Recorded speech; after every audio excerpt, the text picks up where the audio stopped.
Hey guys, tonight we drift back into a world of silk robes, perfumed scrolls, and a single burning question whispered through the incense: can you live forever? You're walking slowly now, your sandals scuffing across polished stone as moonlight slants through lacquered palace screens. Servants bow in silence. Somewhere in the distance, a bronze bell tolls. You enter a candlelit chamber where an emperor reclines on a carved jade throne, not in splendor, but in fear. His pulse flutters like moth wings. He's just swallowed something. Not food. Not medicine. But a glittering liquid he's been told might defeat death. You probably won't survive this. So, before you get comfortable, take a moment to like the video and subscribe, but only if you genuinely enjoy what I do here. And hey, if you're up late, tell me where you're watching from and what time it is. I love seeing all the sleepy cities light up in the comments. Now, dim the lights, maybe turn on a fan for that soft background hum, and let's ease into tonight's journey together. You trudge through time now, all the way back to the 3rd century BCE, where China is ruled not by one emperor, but by a dream. A dream of power so complete, so eternal, that even death should bend to it. The first emperor of a unified China, Qin Shi Huang, is your main character now. He's not just playing king. He's trying to control time itself. Qin Shi Huang doesn't sleep much. He dispatches messengers to the seas, hunting for islands of immortals. He makes his alchemists boil strange metals, mix minerals, grind pearls into powder. You watch him pace under silk banners, pale and restless, haunted by omens. He's convinced death is a disease, and he's going to cure it. One mainstream historical fact. This guy really did send ships out to find the elixir of life. According to ancient records, entire fleets searched for mythical lands where immortals were said to dwell. Spoiler alert, no one came back with a working prototype. Unless you count seaweed. But here's your quirky tidbit: Qin Shi Huang once summoned a wizard who claimed he could brew immortality from crushed jade and quicksilver. That's mercury, by the way. Liquid metal. The kind you should absolutely not drink unless you're trying to unlock a third eyeball, and even then, consult a professional. Historians still argue whether Qin truly believed in magic, or if he simply weaponized the myth of eternal life to terrify his enemies and control his court. Either way, you sense the desperation in his footsteps. At some point, the desire to live forever stops being philosophical, and becomes almost childish. You can picture him, can't you? Alone at night, surrounded by scrolls and silence, sipping a cup of mercury and hoping it works this time. You lean closer, almost whispering now. Because here's the sleepy irony: the more the emperors chased life, the faster death seemed to follow. One potion at a time. You're standing in the cool shadows of another chamber now, different emperor, same obsession. The scent of incense has changed slightly, sharper this time, mingled with something metallic. There's a bowl resting on a lacquer tray, steam curling from the surface of a shimmering silver concoction. It looks magical. It looks beautiful. It looks like something you should absolutely not sip before bed. And yet, he does. This emperor's name is Han Wudi, and like Qin Shi Huang before him, he's convinced that somewhere in all this ritual and chemistry is a key to cheat death. He listens to court magicians who claim they can transform mercury into immortality if the stars align just right. Spoiler again, the only transformation here is from emperor to ghost. Mainstream history confirms it: Han Wudi consumed mercury-based elixirs regularly. He lived longer than many of his predecessors, but not because of the mercury. That stuff was slowly destroying his nervous system. You watch his hand tremble as he signs decrees, eyes dulled, mind flickering in and out like a dying lantern. Mercury poisoning doesn't kill you all at once. It chips away, one forgetful moment, one lost step, one swollen organ at a time. And still, the court physicians kept pouring. Here's your fringe tidbit for tonight: some recipes for immortality included not just mercury, but powdered gold, cinnabar, and even bat guano. Yes. Guano. Somewhere, Someone really believed that the secret to eternal life was hiding in a cave under a pile of winged mammal droppings. Makes that green smoothie you forced down last week seem pretty reasonable, doesn't it? You picture the emperors slumped on silk cushions, too weak to walk, too paranoid to sleep. The more they consumed, the worse they became, but none of their advisors dared speak the obvious. Because if you tell a god he's dying, well, that's a good way to join him. Historians still argue whether these deaths were truly accidental or part of a quiet political chess game. Some suggest the alchemists knew the elixirs were toxic. But in a court where suggesting the emperor might not be eternal could earn you a one-way trip to the executioner, silence was safer.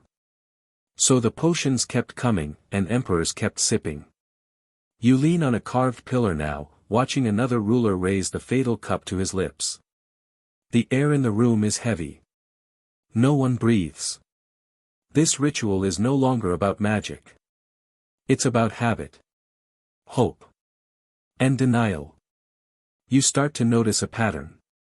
The ones who wanted to live forever are the ones who died early, bloated, sickly, slowly unraveling from the inside out. Their final days were anything but glorious. It's a little funny, isn't it? The people with access to the best minds, the rarest ingredients, and entire libraries of knowledge ended up guzzling death disguised as salvation. The candle gutters low beside you.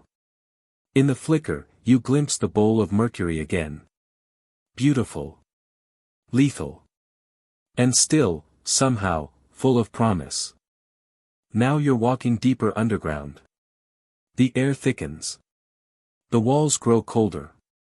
You trail your fingers along damp stone carved with dragons, stars, and spirals of forgotten scripts.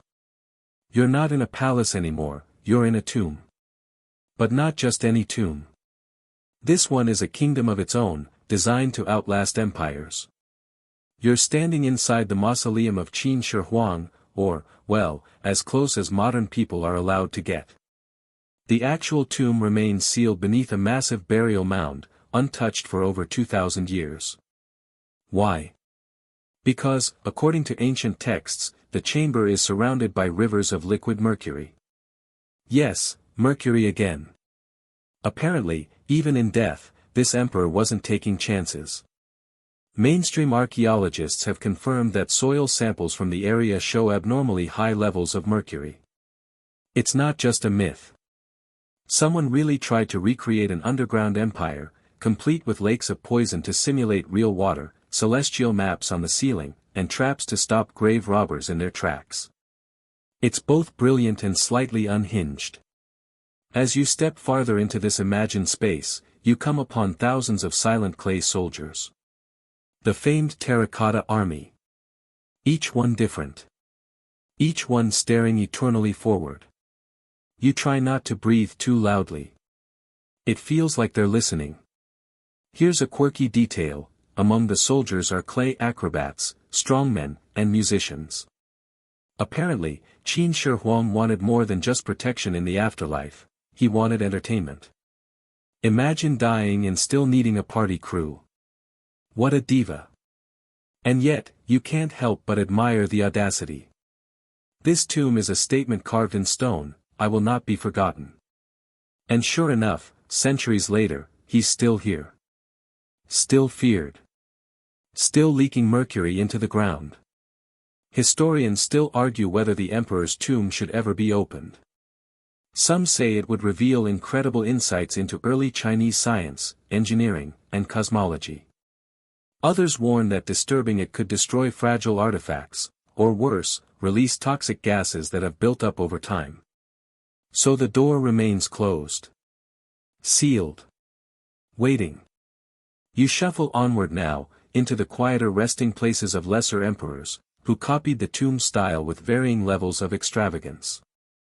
Over time, the tombs get smaller. The mercury less abundant. Maybe they were learning. Or maybe the Imperial Budget Committee finally stepped in. You pause before a faded mural of a dragon ascending into clouds, and you realize something strange: these tombs aren't just graves. They're insurance policies. The emperors believed that even if the elixirs failed them in life, these elaborate burial rituals might somehow kick in afterward. A backup plan for the soul. Still no refunds, though. You settle onto a stone ledge, the coolness biting through your robes. Somewhere above you, the living go on, unaware of the silent kingdom underfoot. But you know. You've seen the fear etched in marble.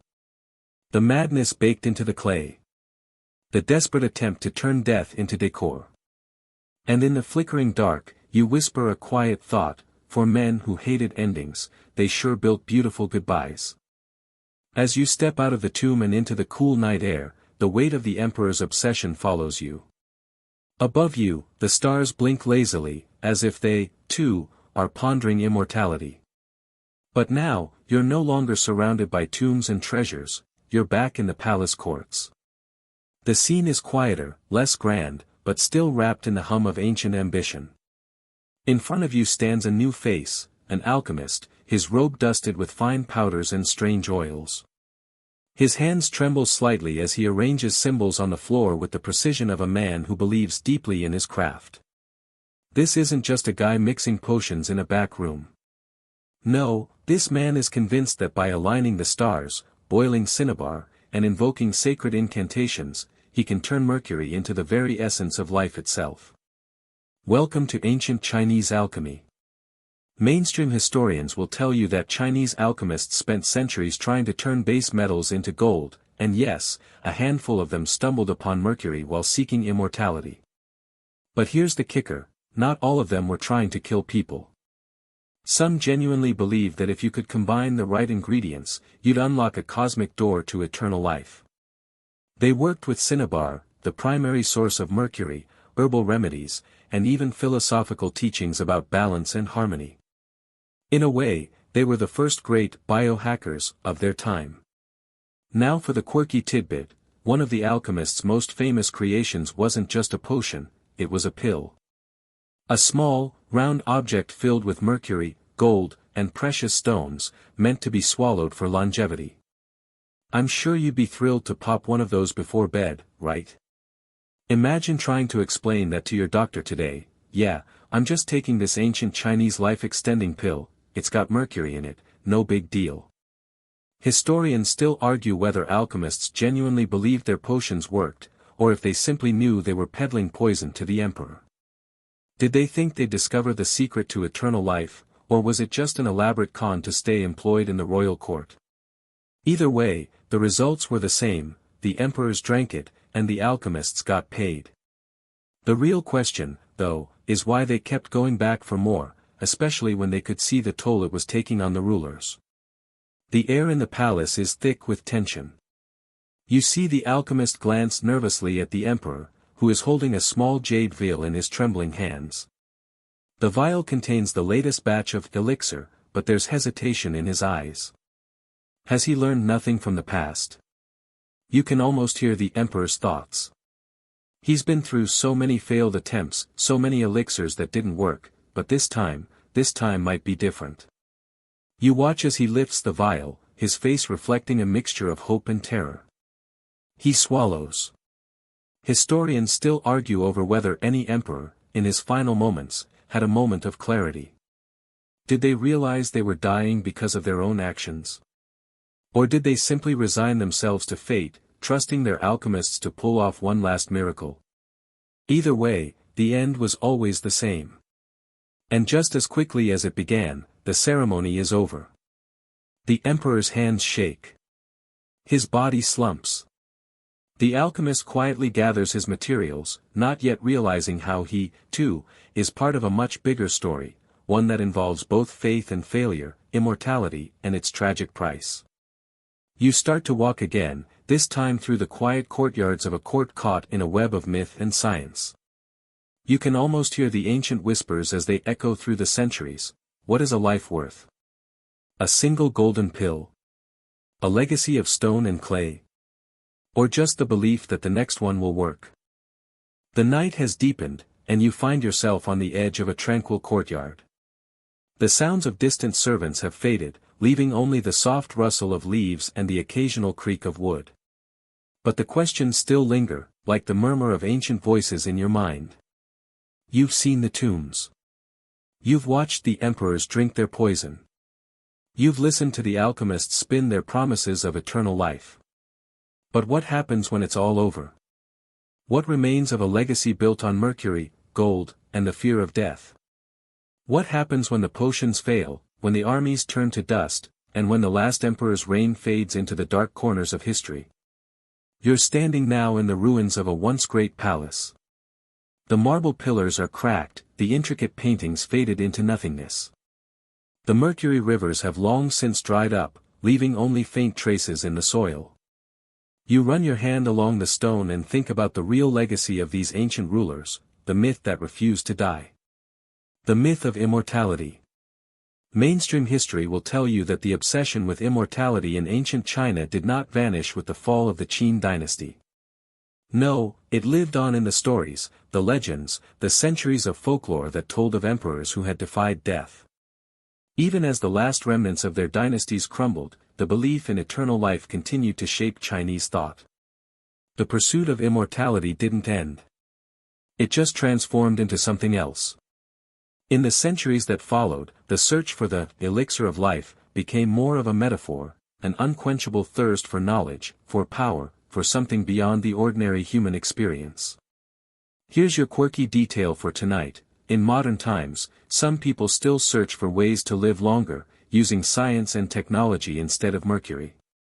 It's almost as if the ancient emperor's desperate quest is still alive in us today, just with a different set of tools. You might not be sipping liquid metal anymore, but you're probably Googling ways to hack your health, right?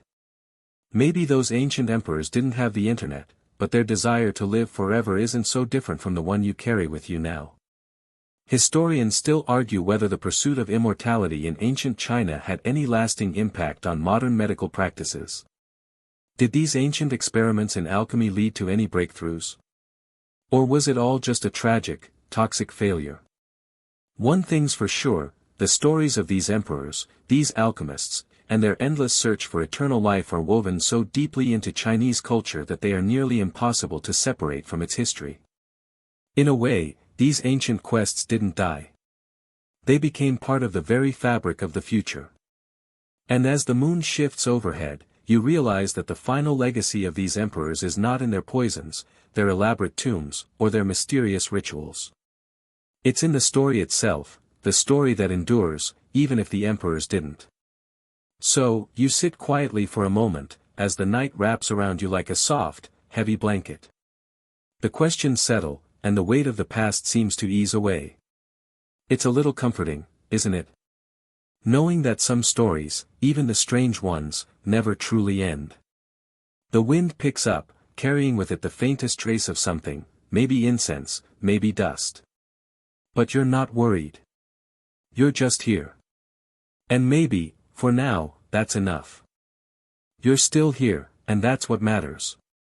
The emperors came and went, their ambitions etched into stone and mercury, but you? You're breathing softly now, nestled somewhere between wakefulness and sleep. That's its own kind of immortality, isn't it? The ability to simply rest. Let your mind drift now. Picture those silent clay soldiers again, rows and rows of them, frozen in a moment that was never meant to end. No rush. No sound. Just quiet sentinels standing watch under the earth, where time has no edge and everything slows. The alchemists are long gone. Their scrolls crumbled, their vials shattered. But they left behind echoes, whispers of curiosity, of obsession, of a longing to stretch a human life beyond its limits. You don't have to chase that tonight. You don't need potions or palace guards or a tomb the size of a mountain. You just need this moment. This soft breath. This stillness. The stories have served their purpose. They carried you gently across centuries, through silk-draped halls and moonlit courtyards. You walked alongside emperors and eavesdropped on mad scientists in midnight labs. You even floated above a tomb laced with poison rivers and starlit ceilings. And now, you're here. There's nothing left to prove. No more steps to take. Just the hum of the fan, the rhythm of your breath, and the feeling that somewhere, beneath the soil or in the sky, those old emperors finally found their peace, too. So let your eyes get heavy. Let your body soften. Let the world blur around the edges. And when you dream, maybe you'll walk again, only this time, no Mercury, no throne. Just quiet, endless paths through gardens that never end. You've earned your rest. End of script. Sweet dreams.